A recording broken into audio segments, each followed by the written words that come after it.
Joining me now to discuss Maradona's legacy is Peter Alegi. He is a professor of history and global soccer studies at Michigan State University.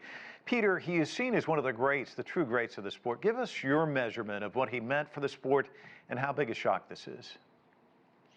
Well, certainly Maradona was the best player of his generation, and some believe with reason that he was the greatest of all time. I think the fact that he was born underprivileged and undersized fed his myth.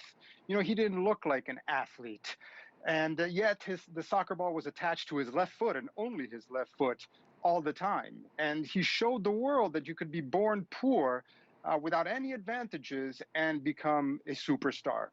And certainly his legacy is connected to the magical years of the 1980s, when he led Napoli to the first 2 titles in that city's history.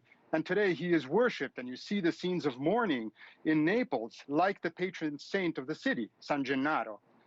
And in Argentina, you see the same scenes of devotion, almost religious devotion to Maradona, because he almost single-handedly won the 1986 World Cup. Yeah, one sports writer said this about him: at Maradona's feet, the ball seemed to obey his command like a pet. Is that what separated him from the others out there on the pitch? And is that one of the reasons why he was so beloved? Well, certainly his technique was fabulous. However, I also think, he had a vision for the game and an anticipation that was unique. He was, as Eduardo Galeano, the great Uruguayan author, put it, an inventor of surprises. And you needed that magic to make things happen. And we saw that in his most memorable match in 1986 in Mexico, when during the quarterfinal, first he scored with his hand, pretending to knock the ball with his head over the England keeper.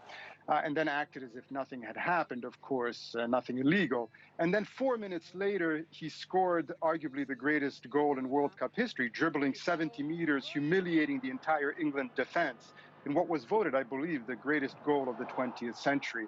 And so in those 2 moments, you saw the genius, the rebelliousness, the guile of Maradona, and that was truly special. He did have his issues, though, off the pitch. In 2014, I think he said, just think of the type of player I could have been if I hadn't done drugs. He said, I'm 53 going on 78 because my life hasn't been normal. I've lived 80 with the life I've gone through. Talk to us a little bit about some of his demons. That's a very genuine and sincere statement that Maradona made. And I think physically he showed really to be much older than his age. And his painful struggles with drug and alcohol, as well as many difficult personal relationships, were really part of who he was.